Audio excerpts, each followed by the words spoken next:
Hi hello ನಮಸ್ಕಾರ ರೀ ಎಲ್ರಿಗೂ. ಬೆಳಗ್ಗೆ ಜನನ್ ಮುತ್ತಜ್ಜಿ ಅಂದರೆ ನಮ್ಮ ಅಜ್ಜಿ ಕಾಲ್ ಮಾಡಿದ್ರು ಜನನ್ ತೋರ್ಸು ಅಂತ ಹೇಳಿ. ಸೊ ಅವ್ರ ಜೊತೆಗೆ ಮಾತಾಡಿ ಹಿಂಗೆ ಕಾಲ್ ಇಟ್ವಿ. ಆಮೇಲೆ ಒಮ್ಮೆ ನೆನಪಾತ್ರಿ, ನಿನ್ನೆ ಫಸ್ಟ್ ಕ್ರೈಗೆ ಹೋಗಿದ್ವಿ.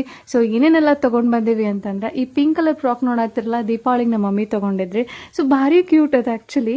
ಆ್ಯಂಡ್ ಇದು ಏನು ರೆಡ್ ಸ್ಟ್ರೈಪ್ಸ್ ನೋಡತ್ತಿರಲ್ಲ, ಇದು ಸ್ವೆಟರ್. ಆ್ಯಂಡ್ ಅದು ಫ್ರಾಕಿಗೆ ಸೂಟ್ ಆಗಲಿ ಅಂತ ಹೇಳಿ ಹೇರ್ ಬ್ಯಾಂಡ್ ತೊಗೊಂಡೆ ಪಿಂಕ್ ಕಲರ್. ಸೊ ಈ ಏನು ಸ್ವೆಟರ್ ಸೆಟ್ ಒಳಗೆ ಒಂದು ಪ್ಯಾಂಟ್ ಬಂದದ ರೀ, ಆಮೇಲೆ ಬೂಟ್ಸ್ ಬಂದದ.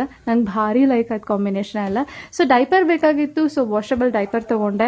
ಎಷ್ಟರ ಕ್ಯೂಟ್ ರೀ ಹೆಣ್ಮಕ್ಳ ಬಟ್ಟೆ. ಆ್ಯಕ್ಚುಲಿ ನಂಗೆ ಭಾಳ ಲೈಕ್ ಆಯ್ತು ಶಾಪಿಂಗ್ ಓವರ್ ಆಲ್.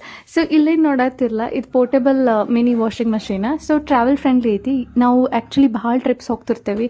ಸೊ ಒಂದು ಇರಲಿ, ಇದ್ರಾಗ ಫೇಸ್ ಟ್ರಾವೆಲ್ಸ್ ಆಗಿರ್ಬೋದು ಅಥವಾ ಇನ್ನರ್ ವೇರ್ಸ್ ಆಗಿರ್ಬೋದು, ಈಸಿಲಿ ವಾಶ್ ಮಾಡ್ಬೋದು ರೀ. ಸೊ ಹಾಗಾಗಿ ಇದನ್ನು ತರ್ಸೇನಿ. ನಿನ್ನೆ ಭಾಳಷ್ಟು ಜನ ಕೇಳತ್ತಿದ್ರಿ ಯಾವ್ದು ರೆಕಮೆಂಡ್ ಮಾಡಿದ್ರು ಬಾಡಿ ವಾಶ್ ಅಂತ ಹೇಳಿ. ಇದೆ ನೋಡಿ ಟೆಡಿ ಬಾರ್, ಇದೆ ಡಾಕ್ಟರ್ ರೆಕಮೆಂಡೆಡ್. ಸೊ ಹಿಂಗೆ ನಮ್ಮ ತಮ್ಮ ಹೊಲಕ್ಕೆ ಹೋಗಿ ವಾಪಸ್ ಬಂದ, ಭಯತ್ತಿದ್ದ ಏನಕ್ಕ ಸ್ವಲ್ಪ ನೀರು ಕುಡಕ್ಕೆ ಬಿಡ ಅಂತಂತ ಹೇಳಿ ಸುಮ್ಮನೆ ಕಾಡ್ಸಾತಿದ್ದೆ. ಆ್ಯಂಡ್ ಇಲ್ಲಿ ಇನ್ನೊಂದು ನನ್ನ ಫೇವ್ರೆಟ್ ಡಿಶ್ ರೆಡಿ ಮಾಡತ್ತೀರಿ ಮಮ್ಮಿಗಿನ್ನ. ಆ್ಯಕ್ಚುಲಿ ಬಾನಂತಿ ತಿನ್ನಬೇಕೋ ತಿನ್ನಬಾರ್ದು ಗೊತ್ತಿಲ್ಲ, ಏನೋ ಗೊತ್ತಿಲ್ಲ ರೀ. ಇವತ್ತು ಭಾಳ ಜೋಶ್ನಾಗದೆ, ನಿಮ್ಮ ಮಮ್ಮಿನೂ ಕಾಡ್ಸಾತ್ಬಿಟ್ಟೇನಿ.